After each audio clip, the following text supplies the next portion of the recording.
Bienvenido, bienvenida a un nuevo episodio de Café entre Caminos.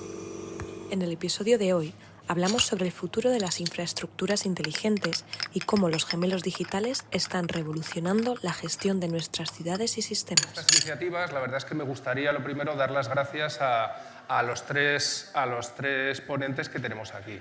Sé que sus agendas son complicadas, pero bueno, con la relación que hemos desarrollado durante los últimos años, sobre todo en el último año y medio o así, pues hemos cogido la confianza suficiente para poderles pedir que hicieran un huequito en su agenda. Entonces, voy a ir presentándoles de vuestra derecha a izquierda. El primer ponente que tenemos aquí es Félix Tejada. Félix Tejada es director de negocio del área de TIPSA Digital Solutions.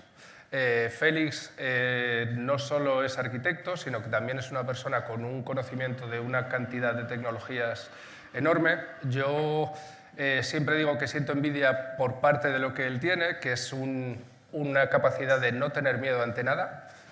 Cualquier cosa que se le propone siempre está dispuesto a lanzarse a por ella, y la verdad es que creo que nos va a dar una visión muy importante de cómo se están implicando estas tecnologías en una empresa del calado de TIPSA. La siguiente persona que tenemos es Antía Fernández. Antía Fernández es arquitecta. Me encanta que esté aquí porque forma parte de la primera promoción o de los alumnos de la primera promoción del máster de gemelos digitales, del que hablaremos un poquito más en unos minutos. Y Antía ha sido la mejor alumna que hemos tenido en el máster. No solo es una alumna brillante, sino que además es una persona con una capacidad de transmitir ilusión por lo que hace y ver cuáles son las aplicaciones de futuro. Ella trabaja en Arup. Está centralizada sobre todo en la transformación digital de entornos urbanos, y yo creo que nos podrá dar una visión más desde el punto de vista de un urbanismo que muchas veces es algo que a la sociedad se les olvida, que tanto los ingenieros de caminos como los arquitectos compartimos ese área de desarrollo. Y por último, y como se suele decir, pero no menos, tenemos a Víctor Aparici. Víctor Aparici es ingeniero de caminos. Él y yo, pues bueno, nos conocemos de la parte de cuando él era alumno, porque tuvo mucha implicación en la escuela, en el club deportivo, y la verdad es que yo estoy muy contento de que haya de algún modo vuelto a la escuela, porque una de las cosas que siempre queremos como profesores es resaltar que la relación con nuestros alumnos no es algo que acaba, sino que debe ser desarrollado con el tiempo. Víctor trabaja en IDOM y, si no me equivoco, es director del área digital de IBIM, de la parte de ferrocarriles y tránsito. Y también queremos contar con su papel para que nos cuente un poco cómo se están imbrincando estas tecnologías en una empresa del calado de IDOM. Antes de entrar a conocer su parecer, sí me gustaría comentaros a muchos de vosotros, que quizá no tengáis tanto conocimiento, cuál ha sido la transformación que desde el interior de la escuela se está intentando llevar con respecto a la digitalización. La digitalización ha sido una apuesta que empezó, aunque ahora digamos que es como las flores, que ahora se ven los frutos y las hojas, pero que lleva mucho tiempo desarrollándose, y viene pues, bueno, por iniciativas personales y por preocupaciones surgidas pues, también de cambios legales. A partir de 2019 se estableció que hay una obligación de entregar modelos BIM en todas las licitaciones públicas, y como no podía ser de otra forma, pues había profesores que tuvieron la inquietud de introducir nuevas materias que impartieran este conocimiento. La persona que desarrolló la primera asignatura fue Marcos García Alberti con su equipo, pero luego, gracias también a la visión del actual director y con el trabajo de Nacho González Tejada, pues, se pidió un proyecto europeo con una financiación sumamente alta, porque tiene una financiación de alrededor de 7 millones de euros, para la digitalización de las infraestructuras y los entornos urbanos. Una financiación así de grande, para que os hagáis una idea, quiere decir que la Unión Europea considera esta una de las áreas más importantes de desarrollo en el futuro. Y creo que es sumamente importante el que sepáis que quien lidera ese proyecto es la Escuela de Caminos y las personas que lo han impulsado. Tanto José Miguel Atienza como director, como Ignacio González Tejada, como parte responsable de la entrega de ese documento. Los que seguimos participando en él que el equipo es bastante numeroso, hemos ido a la estela de estas ideas y hemos visto que tienen mucho futuro, pero desde luego sin la visión de ellos dos no podría haber sido posible. Dentro de este consorcio que tiene el proyecto de Gemelos Digitales, sí me gustaría contaros que al ser un proyecto europeo es un proyecto que está formado no solo por la Escuela de Caminos, liderando en esta parte, sino que también nuestra alma mater en Europa, que es la Escuela de Pons en París, es la responsable del desarrollo del máster. Y aquí, aunque no están físicamente en este Café Entre Caminos, sí me gustaría informaros que en paralelo sí se están desarrollando un primer evento presencial del máster de Gemelos Digitales, en el cual, para que os hagáis una idea del impacto que ha tenido, hay 26 alumnos de 19 nacionalidades diferentes ahora mismo en la escuela, en la Sala Torres Quevedo, en este evento presencial. Esto para nosotros es sumamente importante, porque lo que nos está diciendo es que el interés no es solo un interés nuestro como escuela y escuela líder, ni tampoco es solo de Pons, sino que lo que estamos viendo es que tiene un impacto sumamente importante no solo en Europa, sino también en el mundo, porque parte de nuestros alumnos son de fuera de Europa. Este máster fue un reto, y fue un reto muy importante porque participan en él 5 universidades europeas.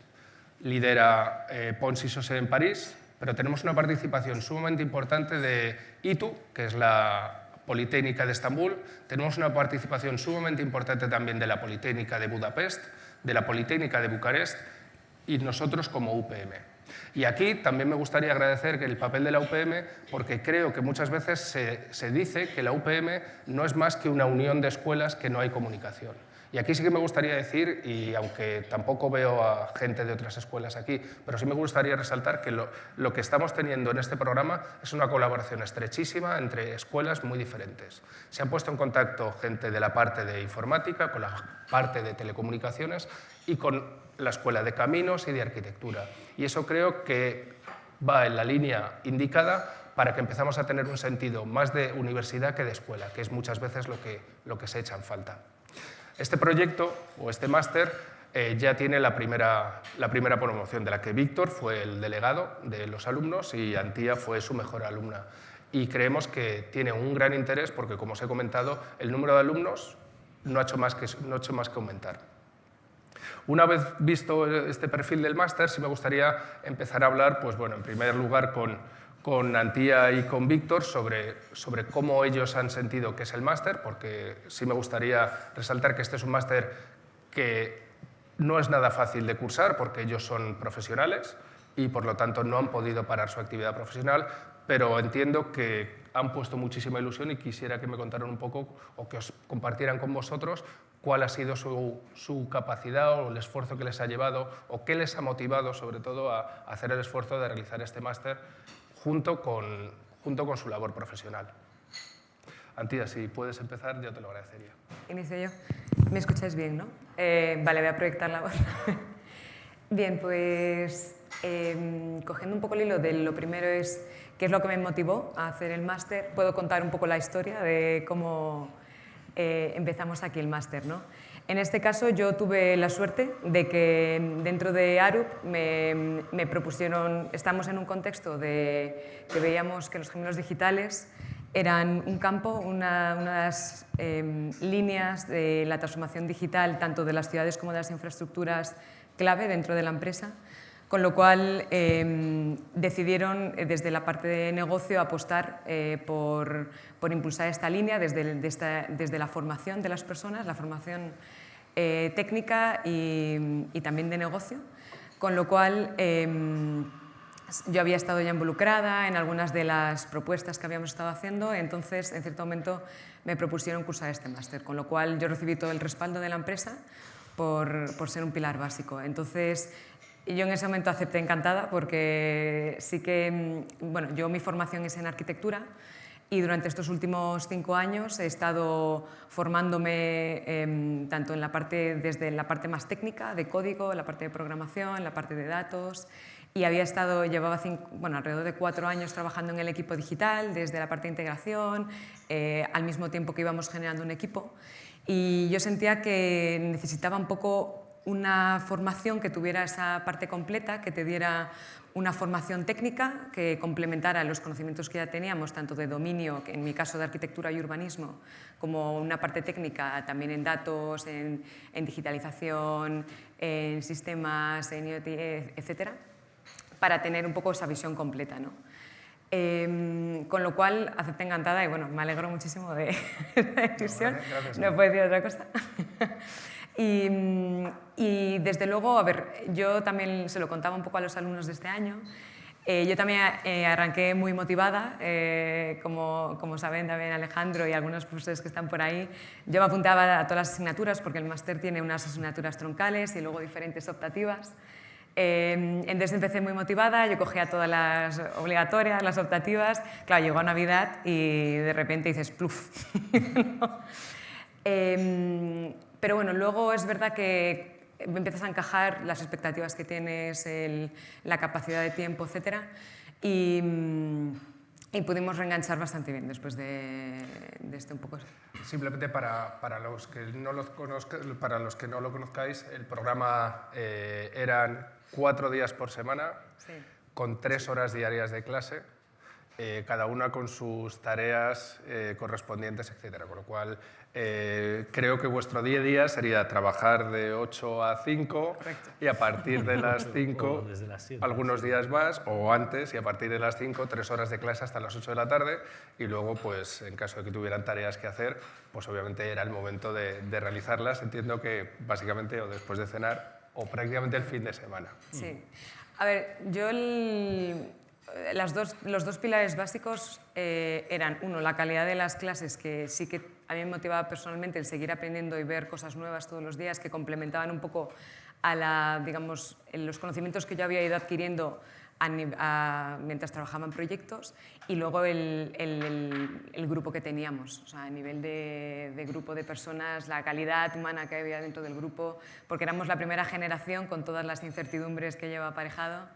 Y ahí yo creo que sí que poco a poco fuimos formando grupo, especialmente a raíz del taller, el primer workshop que tuvimos en febrero del año pasado, que ahí ya nos conocimos personalmente y bueno, estábamos entre los profesores que, claro, estaban también acostumbrándose a los formatos de las clases, nosotros intentando coordinar todos los trabajos, haciendo un poco malabares. Al final, bueno, pues seguimos ahí adelante y ese apoyo personal fue clave. Gracias, Endía. En tu caso, Víctor, viniendo desde el mundo más BIM, ¿qué fue lo que más te aportó? Pues yo salí de la escuela en 2015 y sí que es verdad que desde que salí siempre he tenido interés por la parte digital, ¿no? Y la parte BIM. Entonces siempre fui orientando mi carrera a involucrarme en esta parte del sector, ¿no? Siempre obviamente desde la obra civil, que es lo que a mí me gusta y por lo que estudio esta carrera, ¿no? Pero con esa visión siempre digital. Y es cierto que después de ya pues 5 o 7 años de experiencia laboral, pues por un lado me apetecía reconectar con la escuela, como bien has dicho, ¿no? Y por otro quería ver cómo ir pues complementando mis estudios, ¿no? Con el siguiente paso, ¿no? Sí que es cierto que he estado buscando bastante tiempo, ¿no? Casi todo lo que veía era pues, muy orientado a BIM, que digamos que yo esa parte ya a lo mejor la tenía cubierta, y a raíz de un evento que hicisteis a principios del año pasado, ¿no? Que iba orientado a la obra ferroviaria, o al sector ferroviario, vamos, pues acudí a la escuela al evento, que fue muy interesante, bastante inspirador, y además donde empezasteis a introducir la idea de este máster. Desde ese momento, digamos que yo ya cogí la idea, estuve haciendo seguimiento y en cuanto tuve la noticia y salió, pues dije, esta es la mía, porque además no cubre solo la parte BIM, ¿no? Sino que daba un paso más allá y a mí me permitía, en mi carrera sobre todo, ver más a futuro, ¿no? O sea, pensar a 5 años vista dónde quiero estar, etcétera, etcétera, en lugar de voy a redondear mi formación actual en mi trabajo actual, ¿no? Es cierto que aunque fue una motivación personal, ¿no? Vinculada un poco a mi relación con la escuela, En cuanto lo propuse, pues tengo la suerte de estar en un área que pues mis directores sí que fomentan bastante la innovación y demás, y es cierto que en cuanto lo comenté con ellos, sin pestañear, me dijeron cuenta con nuestro apoyo, tanto pues eso, para encajar los horarios y flexibilizar un poco, eso es, como para apoyarme en la parte financiera, ¿no? Y financiarme el máster. O sea que es algo que le agradezco mucho a IDOM y que aprecio, pues eso, no solo durante el máster, sino ahora. El año ha sido duro, pero es cierto que otra cosa que me ha sorprendido un montón ha sido cómo los docentes también habéis estado volcados, en efecto, ¿no? O sea, pues comentaba Antía del valor humano del grupo de alumnos que hemos tenido, pero es que además la relación con los docentes ha sido muy buena también. Para mí es gracioso porque, como decías, ¿no? O sea, pues yo a ti, por ejemplo, te conocí en esa relación alumno-profesor, pues cuando yo tendría 20 años, ¿no? Y ahora nos volvemos a reencontrar un poco, pero desde otro punto de vista, ¿no?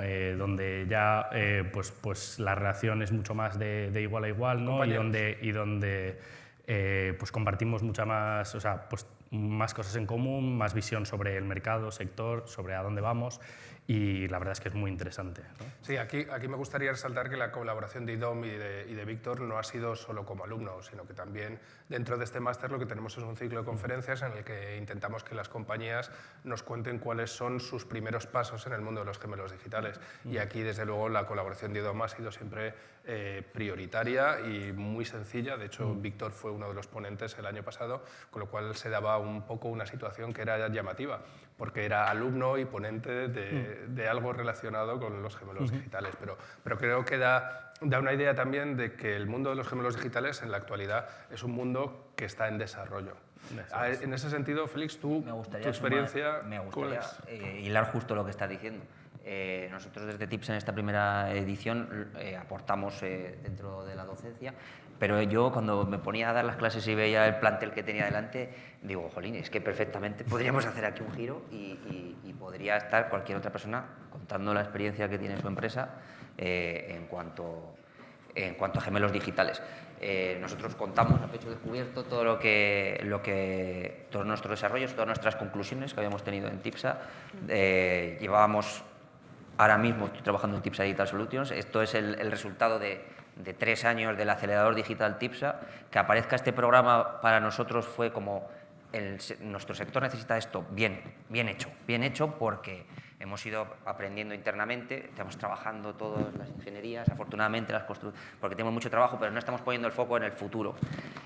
Con el acelerador digital lo que pretendíamos es poder poner el foco en el futuro. Nos íbamos dando cuenta de las necesidades que nos iban a hacer falta y que no estábamos cubriendo porque estábamos atendiendo al día de mañana solamente. ¿No? Y nos dimos cuenta que nos hacía falta ingenieros informáticos, ingenieros de telecomunicaciones, desarrolladores de videojuegos, gente que supiera hablar los lenguajes de todo el mundo, y de repente aparece este programa y dijimos, bien, esta preocupación la tiene mucha más gente, estamos bien guiados, no estamos solos en el mundo, no estamos solos en el mundo, más tranquilos. Y lo que tú decías, que Víctor esté aprendiendo y dando y impartiendo, pues es claramente el momento en el que estamos. Esto está creciendo, estamos apoyando todos para que crezca. Una simple charla de él me ayuda a mí en unos puntos y una simple charla mía le ayuda en otros puntos. No empezamos nadie desde cero porque es que está todo creciendo. En este momento me gustaría también comentaros que una de las partes más importantes del máster es que 1/3 de los créditos se hacen en un trabajo en equipo por parte de los alumnos. Pero ese trabajo en equipo, que sería un análogo a un trabajo de fin de máster, es súper importante que conozcáis que se hacen gracias a la colaboración con las empresas. Es decir, los trabajos que se desarrollan por este tercio, que son unos 20 créditos, son trabajos que se proponen por las empresas y que por lo tanto son trabajos o proyectos que tienen una aplicación directa en el día a día. En este momento, por eso, me parece que es un mundo en el que estamos viendo que las líneas entre profesores y alumnos muchas veces se desdibujan, porque en esos proyectos, de hecho, este año Antía ha pasado de ser alumna a ser mentora de uno de los proyectos, con lo cual eso nos está dando idea de que por un lado, el interés de las empresas sigue siendo muy fuerte y segundo, que es que esas líneas que se dibujan a veces muy claramente en el grado o en los másteres más clásicos, en este máster de gemelos digitales está mucho más difuso, lo cual da un nivel de colaboración mucho más profundo. Ya a nivel personal, Félix, me gustaría preguntarte una cosa. Creo que es tu primera experiencia como profesor, ¿verdad? Bueno, es la primera experiencia en esta escuela. Yo siempre he cogido las 6 para el otro lado, porque es donde está la Facultad de Arquitectura, y cada vez que entro por las 6 para este lado, cada vez me siento más en casa, lo cual lo agradezco a todos porque esto es un gustazo. Llevo varios años formando en realidad virtual, realidad aumentada junto con BIN en la Escuela de Arquitectura. Y esta ha sido una experiencia que hemos sumado con las nuevas tecnologías. Como bien has dicho, soy muy inquieto.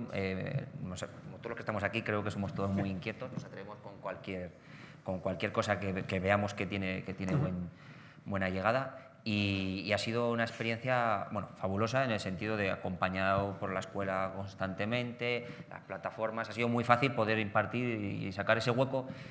Vosotros habéis hecho un trabajo desmesurado, nosotros un poco menos, porque las clases eran muy puntuales para los que íbamos colaborando, pero lo habéis puesto muy sencillo. No siempre es tan sencillo. Muchas veces el profesor se tiene que currar prácticamente todo y en este caso pues no ha sido así. También me gustaría contaros que este máster es un máster que tiene un modo de impartición un poco diferente. Al ser un máster con vocación europea y participado por varias universidades, lo que era un máster clásico con clases presenciales era algo inviable. Pero también cuando se estaba diseñando el máster, lo que nos dimos cuenta, y eso nos dimos cuenta a raíz de la pandemia, es que el no tener un contacto presencial en diferentes fases de la formación hacía que no se generara una comunidad, no solo entre los alumnos, sino también entre los alumnos y los profesores, por lo que comentábamos hace un momento de lo que era el paso de los gemelos digitales, pues iba a ser un paso mucho más suave entre profesores y alumnos. Entonces, sí me gustaría resaltar que la idea por supuesto, partió del equipo diseñador del máster, fue el al menos establecer 3 fechas en las que se conviviera durante 2, 3 días cada una de ellas, porque eso iba a facilitar mucho la convivencia y la realización de los capstone projects, que sería el equivalente a los trabajos de fin de máster, durante un periodo tan largo. Pensad que estos son meses, la mayoría de las reuniones habrán sido online por las necesidades de cada uno y además por la localización, pero que era muy importante para el sentimiento de grupo. Nosotros como docentes hemos estado súper orgullosos de lo cerrada que ha sido la comunicación entre vosotros, porque era una comunicación súper cercana y nosotros como docentes también lo hemos sentido, pero lo que nos ha gustado es que de alguna manera eso ha permeado a la nueva promoción y que antes de que nosotros tuviésemos que hacer nada para organizarles, ellos ya se habían organizado para tener contacto entre ellos, compartir inquietudes y poder resolverse las dudas. Pasando un poco de la línea del máster, sí me gustaría que me fueseis contando un poco cómo habéis visto vosotros que está evolucionando en vuestras propias áreas de negocio la implantación de los gemelos digitales, porque muchas veces cuando vamos a perfiles más clásicos, la primera pregunta que te hacen es, o la misma que me hizo mi padre cuando le dije que estaba metido algo así, me dijo, entiendo lo que es gemelo y entiendo lo que es digital, pero ¿qué es un gemelo digital y para qué sirve? ¿Qué pensáis vosotros en vuestras áreas de negocio correspondientes? ¿Empiezo yo? Félix, por ejemplo, sí. La respuesta puede ser muy rápida. El concepto es mucho más complejo. Nosotros, desde TIPSA, esto no está escrito en el diccionario, entonces cualquiera puede tener su interpretación. Para nosotros un gemelo digital es una representación digital de cualquier cosa que te permite dar saltos al futuro para mejorar el presente. Esos saltos al futuro se dan con simulaciones que te permiten, por ejemplo, pues no quemar este edificio y saber si va a aguantar o no va a aguantar ciertos parámetros. O, desafortunadamente, y el tema que ha ocurrido, poder hacer simulaciones de inundaciones y poder evaluar si hay que pues actuar o no actuar como concepto. Y ya no entro más en detalles. Poder dar saltos al futuro para mejorar el presente. Y los damos en digital, para no tener que romper el físico real. Perfecto, gracias, Félix. En tu caso, Antía, aparte de que me cuentes tu impresión, sí me gustaría que nos resumieses un poco, yo lo conozco y Víctor también y Félix también, pero me gustaría que les contases un poco no solo tu visión, sino también el capstone project que realizaste, porque yo creo que puede ayudar a transmitir la visión de la aplicación en el día de hoy de algo que puede sonar a veces un poco abstracto. Vale, pues también por enmarcar y un poco seguir la línea de Félix, ¿no? Ir como sumando un poco al concepto de gemelo digital, que en todas las conversaciones, sesiones que tenemos, cada uno da una definición que casi todas se parecen entre ellas, pero siempre hay matices, ¿no? Entonces, por ejemplo, desde Arup siempre hemos entendido el gemelo digital como una metodología, más que como un producto cerrado o unas tecnologías concretas, ¿no? Y esto es importante a la hora de cuando ahora contemos el capstone, ¿no? De los diferentes enfoques que hemos tenido, una metodología siempre entendida desde los diferentes dominios, porque no tienen, o sea, digamos, hay un marco general, ¿no? De un gemelo digital como una representación en el que convergen estados físicos y digitales, ¿no? Que luego está el tema del tiempo real, que no necesariamente tiene que ser siempre tiempo real, ¿no? Sino una apropiada tasa de actualización. Entonces, desde esa perspectiva, no tiene nada que ver, o sea, desde el punto de vista ya más concreto, aterrizado, un gemelo digital quizás de una ciudad, con el de alguna infraestructura, ni los objetivos, ¿no? Entonces, desde esa, como una visión un poco más amplia, ¿no? Que entronca mucho con la transformación digital, pues en el caso, ¿no? En la Escuela de Caminos, en la Escuela de Arquitectura, en el ámbito que nos movemos de los activos principalmente y también de las compañías, nosotros afrontamos el capstone con una visión muy enfocada, en este caso, a la parte más de analítica de los datos. Decidimos el capstone, bueno, no sé si doy un poco de contexto del capstone, pero nosotros también un poco por conectarlo con el máster y el proyecto. Los capstone projects son proyectos que proponen empresas al máster para resolver problemas específicos que dan valor, ¿no? En este caso, nosotros empezamos con un proyecto para la optimización de operaciones de un puerto, pero como pasa en muchos casos, en los proyectos reales, pues no llegan los datos, ¿no? Y yo creo que es uno de los problemas fundamentales de nuestro trabajo. Es uno de los temas que vamos a tratar. O sea, que pasa a nivel profesional, académico, o sea que, bueno, es algo con lo que hay que lidiar, ¿no? Entonces, en cierto momento decidimos virar con los tutores de INECO y que muy generosamente también nos ofrecieron alternativas, y con INECO, con NOMON y con los tutores académicos de la UPM. Discutimos las opciones que había y en ese momento mi compañero Patxi Cartell y yo decidimos que nos interesaba mucho explorar el potencial que tienen los datos de movilidad que pone a disposición el Ministerio de Transportes. Y entonces identificamos posibles casos de uso que fueran interesantes. Y Patxi, él tiene mucha experiencia en la parte de inteligencia artificial y yo también tenía muchas ganas de aprender de él y de los nuevos modelos de Deep Learning, de Transformers, con lo cual propusimos realizar un modelo predictivo del impacto en la movilidad de los eventos masivos en Madrid, ¿no? Eventos masivos, pues tanto sean partidos de fútbol, festivales, etcétera, que a día de hoy están creciendo exponencialmente desde hace una década, ¿no? Entonces, el capstone, lo que hicimos, tuvo toda una parte de la recogida y el procesamiento de estos datos, que son grandes bases de datos, que es casi lo que podría llamarse ahora anda en la magnitud del Big Data. Procesamos estos datos, empezamos a analizar, explorar para identificar cómo las posibles anomalías que generaban estos eventos masivos en la ciudad, en los diferentes distritos de la ciudad de Madrid. Y empezamos a ver que efectivamente podíamos, a través de filtrado de los datos, etcétera, podíamos apreciar esas anomalías, ¿no? Entonces, realizamos una investigación de diferentes distritos en Madrid, identificando dónde se producían principalmente estos eventos, y comenzamos a visualizarlo. Y con esos datos entrenamos un modelo de Deep Learning que se llama el Temporal Fusion Transformer, que permitía, que con este entrenamiento de los datos, permitía predecir a 15 días vista la movilidad esperada por el impacto generado de estos eventos masivos. Este proyecto veíamos, además, nos gustaba el enfoque porque veíamos una aplicación muy práctica pues, por ejemplo, para el Ayuntamiento de Madrid a la hora de planificar mejor los recursos, la coordinación de los eventos masivos, que además sabemos que son un problema a día de hoy en la ciudad, como hemos visto con el Santiago Bernabéu y con otros distritos. Y también para el propio Ministerio de Transportes a la hora de planificar a nivel nacional las diferentes, los modos de transporte, etc. Y bueno, seguimos explorando oportunidades para seguir desarrollándolo. Muchas gracias, Antía. En tu caso, Víctor. Bueno, pues ya siendo el tercero, yo creo que voy a intentar darle otro ángulo también, ¿no? Y yo iba a enfocarlo un poco más por la parte humana, ¿no? y especialmente pues, o sea, la humana del proyecto, ¿no? Los profesionales.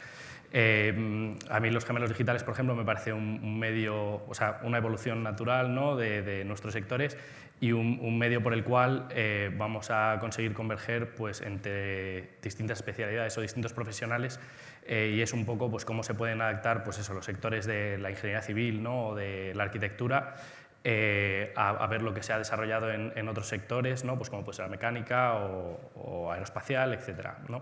Es el medio por el cual nos vamos a conectar pues, con otras ingenierías, como puede ser desarrollo de software, etcétera, etcétera, y donde nos va a interconectar entre pues, profesionales de la ingeniería civil con este tipo de perfiles. Yo creo que ya se ve, o como tú explicabas antes, ¿no? en la propia UPM, este proyecto del máster os ha hecho uniros con el resto de escuelas porque les necesitáis, ¿no? para poder impartir el máster y pasa exactamente lo mismo en las empresas de ingeniería, ¿no? Tanto en las grandes como en las pequeñas.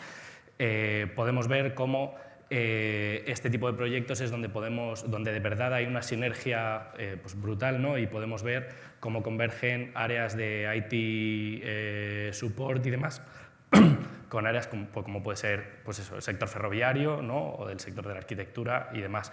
Es donde de verdad nos tenemos que unir distintos equipos multidisciplinares, pues como veníamos haciendo los de estructuras, los de drenaje Exacto. Y los demás, tenemos que meter esa última capa de los desarrolladores para un poco aunar todo esto, ¿no? Entonces, a mí me parece que es un buen tren al que subirse, ¿no? Los gemelos digitales para poder integrar nuestra vida profesional con la de otras escuelas que en otros proyectos, digamos, es mucho más lejana, ¿no? Muchas gracias. Me gustaría contar una anécdota por que me pasó hace poco y me quedé blanco. Fuimos a ver a un cliente y tenía una pantalla maravillosa, entraban camiones, accesos, controlaban todo en tiempo real, tomaban decisiones de reconfigurar todo. Y digo, ¡hala, qué chulo! ¿Cómo tenéis aquí montado todo el gemelo digital? Dice, ¿se sigue usando esa palabra? O sea, y le digo, bueno, ¿cómo que se sigue usando? Si acabamos de poner en marcha un máster de gemelos digitales. Claro, esto es un término que viene mucho de pasado, que se está utilizando en otros sectores y que me dejó blanco. Y hay otros, y en la industria, por ejemplo, en robótica, es que no es que se hagan gemelos digitales si acaso, es que cuando se entrega cualquier instalación va con su gemelo digital. O sea, se entregan las dos cosas. Entonces, esto... Pues, bueno, yo creo que en este sentido creo que hay algo que sí que tenemos que resaltar y es que, a diferencia de otras áreas, nosotros, tanto en el urbanismo como en la arquitectura, como en la ingeniería civil, creo que tenemos una característica que es difícil y es que prácticamente muchos de nuestros trabajos son trabajos que están hechos ad hoc para un caso. Es decir, es muy raro que tengas un puente de la misma longitud, pero es que si es de la misma longitud estará en otro tipo de terreno o tendrá otras condiciones ambientales. Entonces, creo que esto es parte de la dificultad a la que nos enfrentamos, que somos una industria, una parte de la ingeniería muy difícil de estandarizar. Aparte de que luego pues, bueno, tenemos otros problemas, como pueden ser pues, que somos un ámbito en principio tradicional, porque tratamos con grandes volúmenes de material, grandes estructuras, precios ajustados, etc. Me gustaría deciros, ¿en qué estáis vosotros ahora mismo trabajando? Porque creo que es importante el que veamos que la apuesta por el máster o la apuesta por el proyecto europeo no es algo que esté desligado de la realidad, sino que ahora mismo tenemos unos casos en los que ya lo estáis aplicando. ¿Quieres empezar tú, Víctor? Empieza Víctor. Pues bueno, o sea, yo sí que es cierto que, como decías, formo parte del equipo de ferrocarriles de IDOM, entonces mi día a día en proyectos obviamente todavía sigue ligado a la parte BIM, ¿no? Aunque sí que es verdad que le empezamos a dar otro ángulo, por supuesto, en los proyectos nuevos que entran. Pero bueno, a raíz del máster, por ejemplo, pues como decía, ¿no? Me he conectado con otras áreas de IDOM y pues estoy participando, ¿no? en pues, la parte de desarrollo de negocio y de ofertas para este tipo de proyectos. proyectos, ¿no? Ya más orientado a gemelos digitales y sobre todo a intentar ver un poco pues, esa estrategia que queremos adquirir en IDOM para un poco afrontar pues eso, los próximos años, ¿no? En cuanto a un poco la entrada en el mercado de este tipo de tecnologías, ¿no? ¿Tu caso, Antía? Pues en mi caso, por dos vías. Una, estamos a día de hoy trabajando en proyectos de gemelo digital urbano, gemelo digital de ciudades, que afortunadamente con nuestro socio en la propuesta de Capstone que hemos hecho con el Barcelona Supercomputing Center, estamos trabajando en dos proyectos. Uno se llama Visity, que es una plataforma de gemelo digital urbana que aspira a intentar estandarizar las arquitecturas, los datos, los casos de uso de los gemelos digitales urbanos a nivel europeo. Estamos trabajando con ellos. Y también estamos trabajando en otro proyecto con Ascender desarrollando pilotos dentro de la ciudad de Barcelona para el utilizar las cámaras de la ciudad para analizar esas imágenes, capturar las trayectorias de agentes para la mejora de la seguridad de la circulación y de las emisiones. Entonces, tenemos ya proyectos concretos, trabajando ya con clientes, haciendo propuestas. También trabajamos en el sector de las infraestructuras, sobre todo en carreteras, proyectos también en ferrocarril y bueno, seguimos avanzando en esa línea. Y por otra parte, a nivel corporativo, esto en España, digamos, en el mercado español, y luego a nivel corporativo, desde hace unos años, dentro de la empresa se creó lo que se llama el Digital Twin Program, que es un programa especializado, digamos, lo que llaman cross-sectional, ¿no? Que incluye a personas de diferentes disciplinas, de diferentes verticales, en las que una persona, Simon Evans, es la persona que coordina todos los trabajos, que además tiene toda la experiencia del proyecto de Center for Digital Build Britain y todas las iniciativas que están desarrollando en Reino Unido para generar gemelos digitales conectados. Entonces, dentro de este programa estamos trabajando para identificar, para apoyar a los equipos a nivel global en las diferentes líneas, tanto sea transportes, ciudades, energía, agua, etcétera. Con lo cual, bueno, recopilamos las mejores prácticas a nivel de la empresa, a nivel global, para apoyar en el desarrollo de negocio. Entonces, también con esa idea de que los gemelos digitales deberían ser estandarizables, seguir normativas e intentar aplicar casos de uso que sean prácticos, sobre todo en la línea que comentaba antes Félix, de que hay en ciertos sectores en los que ya el gemelo digital ya suena como algo ya pasado, ¿no? Entonces, por ejemplo, nos comentaban nuestros compañeros que en Reino Unido ya algunas administraciones dicen lo mismo, entonces que ahora el foco está más en el valor que aportan los casos de uso, que desde que, llamarlo caso de uso como paraguas sigue siendo una opción, pero se puede abordar desde otras perspectivas. En tu caso, Félix, aparte de que me cuentes tu experiencia, me gustaría que también me contases cuál es vuestro planteamiento para lo que siempre hemos dicho que es el alimento de nuestros gemelos digitales, que es el dato. Es decir, vosotros, ¿cuál es la política de adquisición de datos? ¿Tenéis un procedimiento estandarizado? Entiendo que tenéis que jugar con las mismas reglas en los diferentes proyectos para intentar, lo que comentaba Antía, que el conocimiento de una iniciativa pueda ser transferido rápidamente a otra. Pues por empezar justo por eso, la adquisición de los datos depende, aquí estamos hablando de gemelo digital, pero el gemelo digital, igual que ¿por qué voy a hacer BIM? ¿Para qué voy a hacer un gemelo digital? Hay que tener claro qué es esos saltos al futuro que queremos hacer para mejorar qué partes del presente y en función de eso pues se decide una estrategia de captura de los datos u otra. Casi siempre empezamos capturando la realidad como está para poder tener una foto, al menos en ese momento, y utilizamos pues láser escáner, drones, cámaras 360, Gaussian splatting, las técnicas de captura de la realidad. Una vez que hemos capturado la realidad, si la realidad avanza y se queda en eso, ya empieza a estar desfasado. Claro. Y es lo que hablaba antes Antia. ¿Hace falta tener datos en tiempo real? Pues el tiempo real es muy relativo, porque el tiempo real puede ser cada mes y sigue siendo tiempo real, o puede ser cada 6 meses, o puede ser al segundo.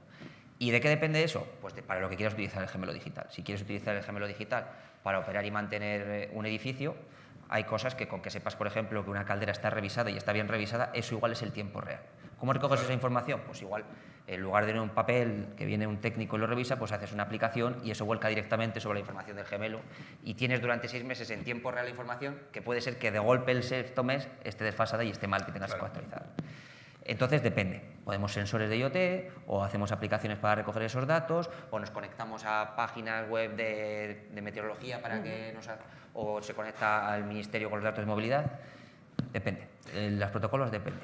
Para mí esto último que ha comentado Félix es de gran importancia, primero por 2 cosas. Primero porque creo que tenemos que proyectar a futuro, es decir, tenemos que empezar a pensar en el para qué queremos un gemelo digital, qué queremos que aporte y en función de lo que queramos, qué datos adquirir, pero también por otra cosa, y es que yo creo que muchas veces no estamos poniendo en valor también lo que tenemos en el pasado.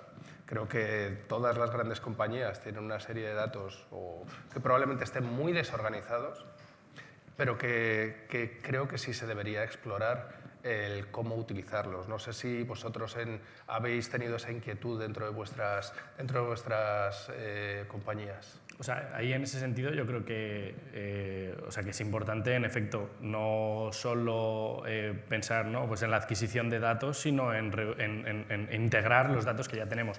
En efecto, o sea, nosotros igual, pues en nuestro caso somos una consultoría de ingeniería, ¿no?, entonces siempre vamos orientados a cliente, pero uno de los primeros pasos siempre es pues precisamente identificar los orígenes de datos que pueden tener ellos, ¿no?, desde pues eso, SCADAs, ERPs internos suyos de uso en el día a día, ¿no?, o cualquier fuente, pues como puede ser sensores IoT que puedan tener en la infraestructura o lo que sea. Pero lo importante siempre es integrar todos esos datos de forma que luego ya el gemelo se podrá montar a partir de la plataforma que sea, con la tecnología que sea, para el uso que sea. Pero que todo beba de una fuente centralizada de datos, ¿no?, donde puedan sacarle el mayor rendimiento a lo que ya tienen, ¿no?, en lugar de empezar el proyecto hoy y empezar a adquirir datos para sacar el potencial mañana, sino intentemos partir de lo que ya tenemos, lo que sí que, pues eso, integrándolo y poniendo al dato en el centro un poco de la ecuación, ¿no? ¿Y cuántos datos tenemos que están en papel? Ya, claro. Que ya has hablado de los que están digitalizados, pero hay estanterías de geotecnia, de estudios. Me refería de campo. yo también mucho a eso y también el pensar que para aprovechar estos datos no solo se puede hacer de las maneras tradicionales, sino que también empezamos a tener herramientas de procesamiento de datos automáticamente. Nosotros tenemos una campaña, toda la empresa, que es papel cero, pero está enfocada en esa línea. Digitalizamos, escaneamos, OCR y metemos en agentes de inteligencia artificial para poder acceder con lenguaje natural a esos datos. Una vez que tienes los datos ya digitalizados, estás en el punto que comentaba Víctor. Pues ahora los metemos donde queramos. ¿Cuántos papeles tenemos todavía por las oficinas? Bueno, solo hay que entrar en mi despacho y ver la cantidad de papel que todavía manejo. O sea que, a este respecto me gustaría comentar con vosotros si dentro de vuestro criterio pensáis que se debería estandarizar, porque muchos de los proyectos que estáis realizando son proyectos que tienen vinculación pública o bien una licitación pública, si igual que se ha solicitado un modelo BIM, se debería intentar estandarizar lo que es la adquisición de datos mediante unos formatos que posibilitasen, no sé si ahora o en el futuro, el aprovechamiento de los mismos. ¿Qué opináis? Si queréis yo me lanzo. Venga, dale. Pues, o sea, la estandarización y normalización siempre es importante y la tenemos como clave de pues, nuestra forma de proceder, ¿no?, porque al final nos va a facilitar el trabajo. Pero yo te diría que en el punto en el que estamos ahora no estoy seguro de que sea tan importante a lo mejor. Sí que lo que necesitamos es que esté bien identificada la información. Veíamos en una de las asignaturas justo del curso orientado a ontología y demás, donde yo creo que cada vez lo que vamos a ver más es traducción o interconexión entre distintas fuentes de datos, ¿no? Entonces lo importante es que ese dato esté identificado y que se sepa lo que es a lo mejor el nombre no tiene por qué estar perfectamente estandarizado, sino que ya encontraremos fuentes o formas de conectarlos. Y hoy en día, pues eso, con la disrupción de la IA y demás, yo creo que cada vez se nos va a hacer más fácil ese trabajo, ¿no?, de vincular distintas fuentes de datos con distinta estandarización, ¿no? Yo creo que lo más importante es identificar bien los datos más que a lo mejor estandarizar. Y vamos, mi opinión personal va también en esa línea, no solo por eso, sino porque además los fabricantes de sensores, cada uno es libre de realizarlo como quiera, y entonces al final la toma de datos va condicionada también con los equipos, que irán cambiando con el tiempo y dará más flexibilidad a integrar todo en el futuro. Es decir, acabar teniendo una especie de APIs también para datos. O sea, yo creo que también en los últimos años la Unión Europea ha hecho un esfuerzo tremendo por el tema de la interoperabilidad, tanto interoperabilidad semántica como tecnológica. Y también en esa línea está todo el trabajo que se está haciendo a día de hoy con los espacios de datos, con esa idea de que Europa sea soberana de sus datos, lo cual es un tema fundamental porque hablamos de interoperabilidad, pero también hay que hablar de seguridad de los datos, la privacidad. Y yo creo que ahí sí que tenemos que agradecer que hay comités de normalización, que de hecho ayer teníamos unos ponentes dentro del programa. y que es tanto del CEN, bueno, evidentemente de las ISOs y a diferentes niveles. Es fundamental, o sea, y que los propios profesionales los sigamos, ¿no? Y hay tanto las agencias, digamos, comités de normalización, como otros que están trabajando pues, en temas de sensores, tanto Fireware como todas estas iniciativas de Gaia-X y demás que están surgiendo, que son críticas que todos los profesionales que trabajamos en el sector sigamos esos estándares y que además recomendemos a nuestros clientes que los sigan, para garantizar que todo el trabajo que se está haciendo hoy sea productivo dentro de 15, 20 años, porque al igual que hoy es un problema tener los datos analógicos en papel, dentro de unos años será tener formatos de datos, estructuras de datos que son diferentes. Exacto. Bueno, ya se está viendo en las licitaciones que se está poniendo en valor al menos el capturar los datos. O sea, que se pone ya como una partida. Se va a pagar el capturar los datos y ponerlos a disposición. Que hasta ahora, pues, eso no. O sea, el producto final solamente, no el proceso, que luego ya veremos para lo que se puede utilizar. Entonces, las administraciones poco a poco se irán sumando todas a ello, pero yo creo que se está yendo en la dirección. ¿Creéis que esto dará pie quizá a algunos contratos públicos que vayan más en la línea de construcción y mantenimiento, ya que el que construye sabe cómo se van a tomar los datos? ¿Os daría quizá a las empresas una ligera ventaja por esto? Es que está cambiando justo. Las consultorías de ingeniería nos quedamos en un momento muy claro. Diseñamos. Luego viene la constructora y las constructoras ya tenían muchas el negocio de mantener. Pero a lo mejor están cambiando las cosas y ya empezaron a cambiar igual con el BIM o demás. Entonces ahí está el lío. ¿Nos gusta cambiar el plato o no nos gusta cambiar el plato? Sí, es importante tener claro que el dato tiene que seguir en todo el ciclo de vida de la infraestructura, desde el diseño hasta la operación y el mantenimiento. Y efectivamente hay un tema ahí muy complejo, que es el tema de la gobernanza de ese dato, ¿no? Que cuando salta de la mano del proyectista a la constructora, el que luego va a operar el edificio o la infraestructura, es muy complejo que tenga continuidad, ¿no? Y cómo asegurar esa trazabilidad es un poco uno de los mayores retos. Y hablando de futuro, ¿cómo veis el futuro? Estamos hablando del presente, que vamos en un tren que no es un tren de vapor, sino que parece que es más un tren de alta velocidad. ¿Cómo veis el futuro en 5 o 10 años de este nuevo entorno en el que nos movemos? Yo, para el futuro, pongo otra cosa encima de la mesa. Estamos hablando de gemelos digitales, pero ¿quién va a consumir esos gemelos digitales en ese futuro? ¿Vamos a ser los técnicos? ¿Vamos a ser los que toman las decisiones? ¿Vamos a ser los que sufren o son partícipes de esas decisiones?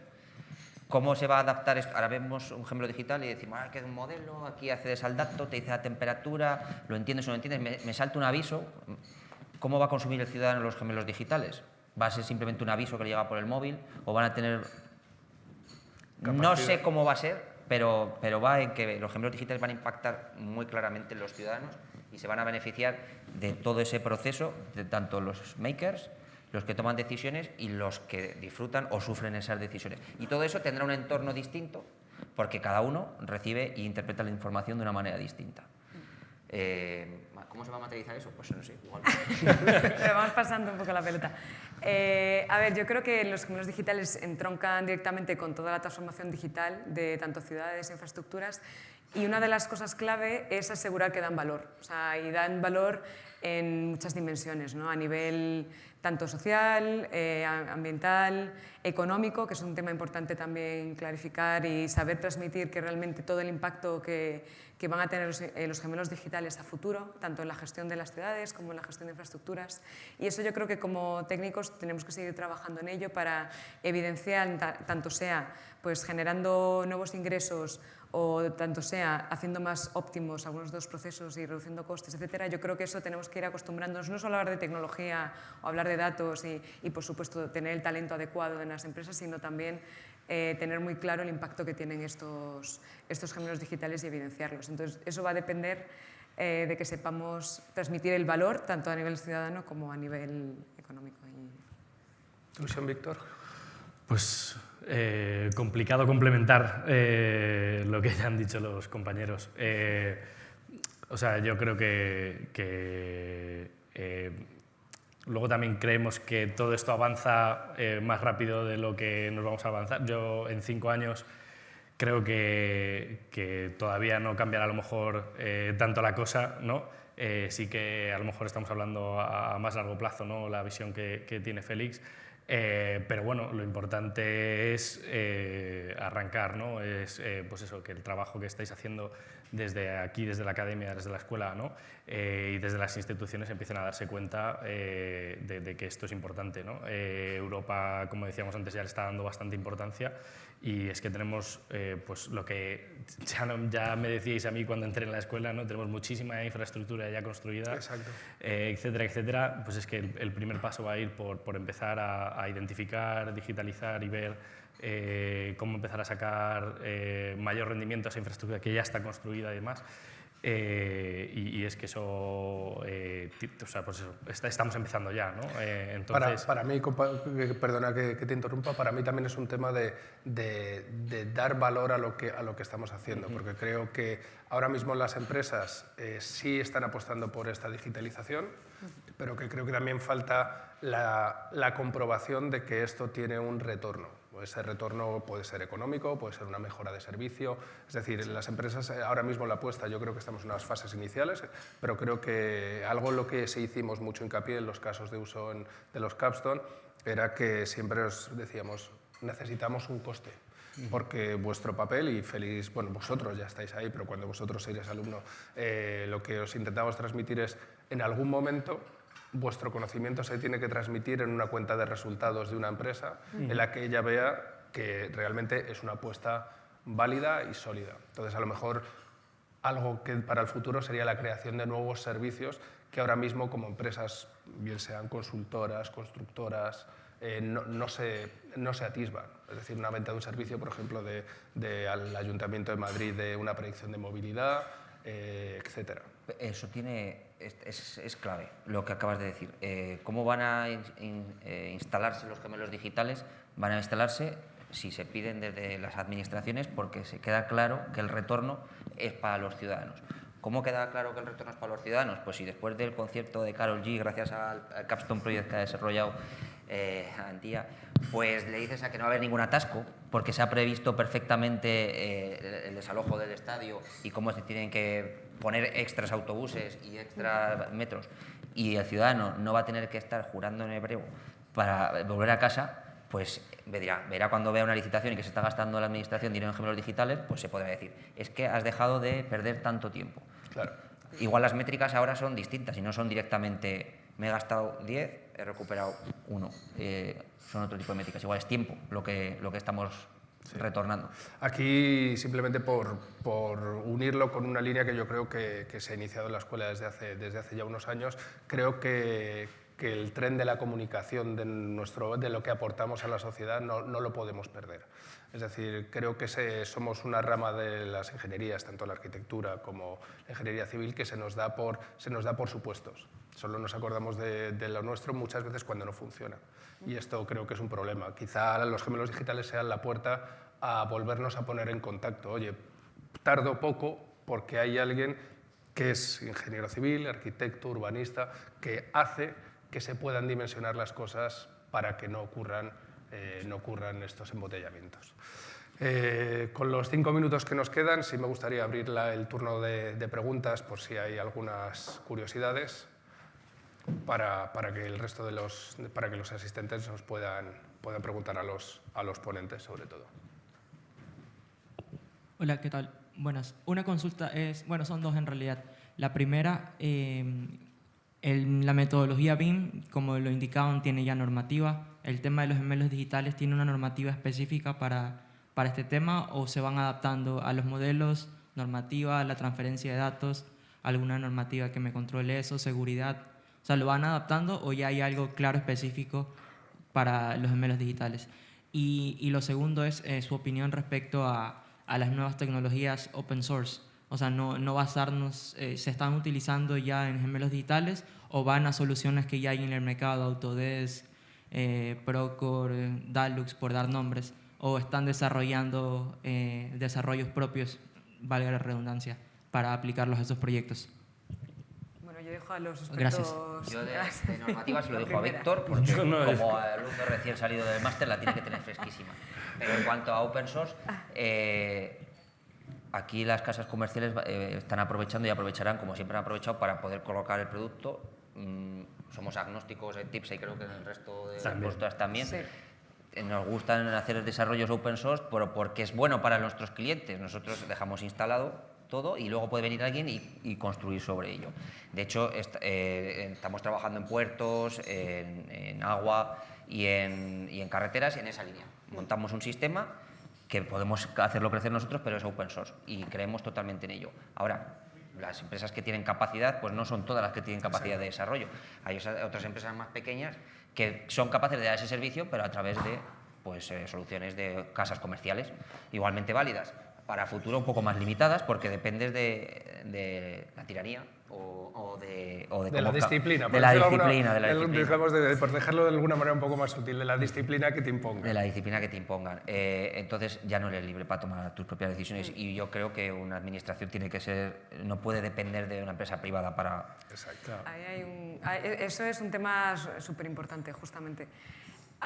Yo creo que hay un reto ahí, ¿no? Que al final el open source requiere tiempo tanto bien sea desarrollos propios que desarrollamos consultoras, ingenierías para la administración. Hay administraciones que están apostando directamente por desarrollos propios y lo estamos viendo en las licitaciones, en las que les desarrollamos las herramientas, ellos luego las adoptan. ¿Qué pasa? Necesitan un equipo de TI o de IT para mantener luego esas herramientas. Ese mantenimiento y soporte para garantizar que son herramientas que van a durar a largo plazo, es el reto que al final conllevan un coste de personal que tienen que mantener. Mientras que hay administraciones que por el tema de la rapidez, la urgencia, están apostando ahora por pagar licencias, lo cual es un camino más rápido, pero con la visión en su recorrido de la digitalización, sabiendo que en algún momento tendrán que cambiar el modelo, ¿no? Pero es un reto, o sea, del corto largo plazo y de recursos internos contra versus... Pues yo, dos cosas o dos ángulos con respecto a esto de los gemelos digitales y luego volvemos al de la estandarización, que no te estamos dando respuesta, pero por un lado, yo comentaba antes, ¿no?, que por eso lo más importante para nosotros suele ser centralizar los datos para que luego puedas conectar, dependiendo del uso, con la tecnología que pueda ser mejor, ¿no? Porque es que puede que esta tecnología sea open source o puede que sea propietaria de alguna casa de software, ¿no? Pero si tú tienes centralizados esos datos, para distintos casos de usos vas a poder conectar con dependiendo qué herramienta. Eso por un lado. Y luego por otro, pues sí que es una cosa que se mencionaba bastante en el máster y que es cierto y que yo he visto también en algunas empresas, ¿no? Como en otros sectores, como puede ser pues, el desarrollo de videojuegos o la automoción, vemos que las empresas deciden trabajar en un formato abierto e intercambiar entre ellas porque ven que unidas llegan más lejos que lo que llegarían compitiendo.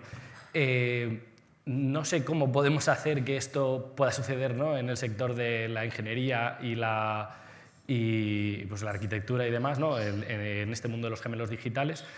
Pues sí que es cierto que estamos muy acostumbrados a esa competición y competitividad entre empresas, pero yo creo que si diésemos ese paso, probablemente llegaríamos más lejos, ¿no? Yo creo que para eso sí que es muy importante pues, las universidades, ¿no? Que al final son las que lo veíamos con este máster. O sea, nosotros fuera de aquí probablemente estamos compitiendo por la misma licitación, intercambiaremos poca información, sin embargo, en el momento en el que la universidad nos une y a través de másters, centro de excelencia, etcétera, etcétera, pasamos a colaborar de repente y es muy fácil, ¿no? Entonces yo creo que desde las universidades necesitan ver la forma de apoyar este tipo de iniciativas y demás. Y por supuesto que siempre lo hacen, ¿no? Y siempre en el máster se aboga por el uso de recursos open source. Y... Sí, a este respecto sí me gustaría decir que parte del proyecto europeo no es solo para la creación de un máster, sino que también es la generación de un centro de excelencia. Ese centro de excelencia lo que busca es unir diferentes entidades y entidades de diferentes naturalezas. Es decir, no solo empresas, sino también entidades públicas, ayuntamientos, etcétera, para que entre ellas puedan hablar de las necesidades que puede tener, por ejemplo, una entidad pública, transmitírsela a las empresas, que las empresas tengan un entorno seguro en el que puedan compartir sus inquietudes. Oye, necesitamos un estándar, nos vendría que todas las administraciones nos pidieran los datos en este tipo de formato, porque luego gane quien gane, todas vamos a poder trabajar mejor, etcétera. Y por eso también me gustaría resaltar que aunque el proyecto ya ha iniciado en sus primeros pasos, lo que ha hecho ha sido desarrollar el máster, en sus próximos pasos, los siguientes, que de hecho serán de aquí a final de año, tiene que dar un paso importante, es ya la aprobación del Centro de Excelencia, que además, sí, esto también quiero resaltarlo, es un Centro de Excelencia no español, es un centro de excelencia a nivel europeo. Es decir, que la vocación del proyecto a nivel europeo y de gran impacto y de generación de comunidad sigue ahí vigente. Yo creo que podemos dar la sesión por finalizada porque hemos cubierto la duración y no querría extenderme más y sobre todo no abusar de las agendas de nuestros tres ponentes. Sí me gustaría dar las gracias a los tres por volver a lo que para mí es su casa y que quiero que la sientan como tal. Muchísimas gracias y os espero en la próxima. Muchas gracias. Muchas gracias por tenernos. Sí. Siempre.